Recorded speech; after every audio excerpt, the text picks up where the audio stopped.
Madame Marie Curie. Maria Sklodowska, otherwise known as Madame Marie Curie, was born on November 7, 1867 in Warsaw, Poland. Her family and friends nicknamed her Mania. Maria's parents raised their children to be patriotic to the country of Poland, but patriotism proved to be harmful to their family. By 1815, Russia controlled Poland. Maria's father was forced out of a good teaching position because of his beliefs and dedication to the family. The family suffered great financial difficulties when he lost his job. Because Maria's parents were teachers, they taught their 5 children themselves and taught the children to value education. Before Maria was 11, her elder sister died of typhus and her mother died of tuberculosis. Despite these tragedies, Maria graduated from high school at the age of 15 with the highest honors. Maria began to suffer from a nervous illness. Today, doctors would probably call it depression. She was very tired and did not feel like doing anything. Maria's father sent her to the countryside to live with a cousin and to spend the year without any responsibilities or concerns in hopes that she would feel better. After recuperating for a year in the country, Maria returned to Warsaw. At this time, women were not permitted to study at the University of Warsaw. So Maria and her older sister Branya joined a floating university. Classes for the floating university were held at night so female students could avoid being caught by the Russian authorities. Maria and her sister knew that to get a formal education, they would need to attend a university in Western Europe. The two sisters made a pact. Maria would work as a governess to raise money for Branya to attend the university. When Branya finished school, Branya would work to raise money for Maria to attend school. Branya studied medicine. The owner of a beet sugar factory hired Maria to teach his children. Maria also taught some of the Polish peasants workers how to read. She risked punishment by the Russian authorities if they found out she was teaching cousins to read. Maria used her spare time to read and study. She found that she was good at physics, math, and chemistry. The Russians didn't allow the Poles to learn laboratory science, but a chemist in the beet sugar factory gave Maria some lessons. By 1889, Maria's father was earning a good living as the head of a reform school. Maria returned to Warsaw.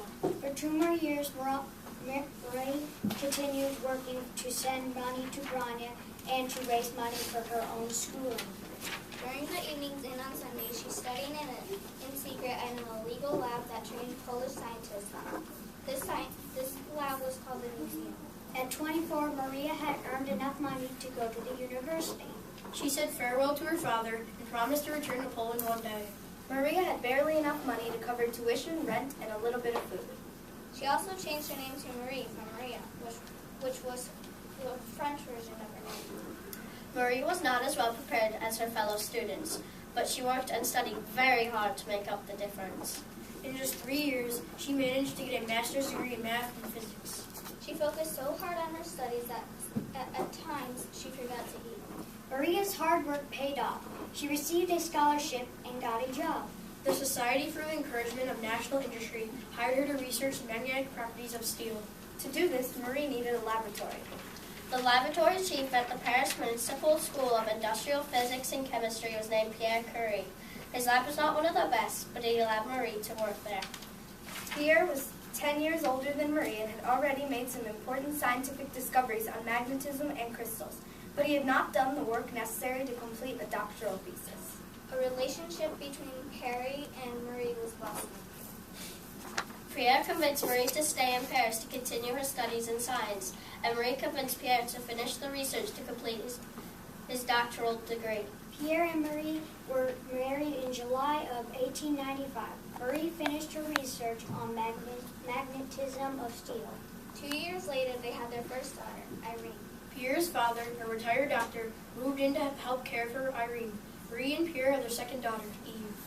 Marie began searching for a subject in which she could earn her doctoral degree in science. No woman had ever received that degree before.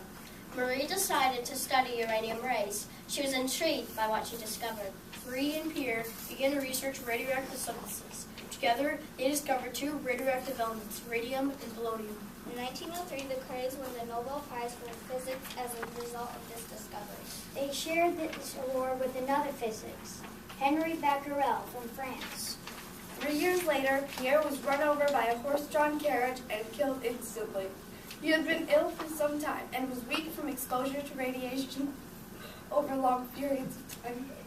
Less than a month after the funeral, Marie resumed her work and was named the first woman professor at the Sorbonne.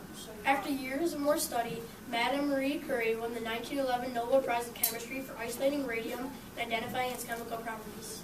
When World War I broke out, Marie thought X-rays using the radium would help doctors locate bullets.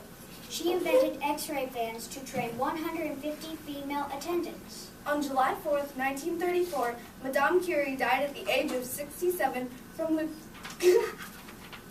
leukemia, a disease thought to have been acquired through exposure to high levels of radiation.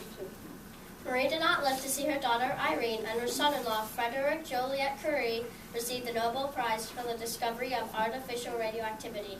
After her death, the Radium Institute was renamed the Curie Institute in Marie's honor. Marie dedicated her life to science. Her discoveries set the groundwork for many other new discoveries in the future. Her dedication, commitment, and hard work are an example to students everywhere.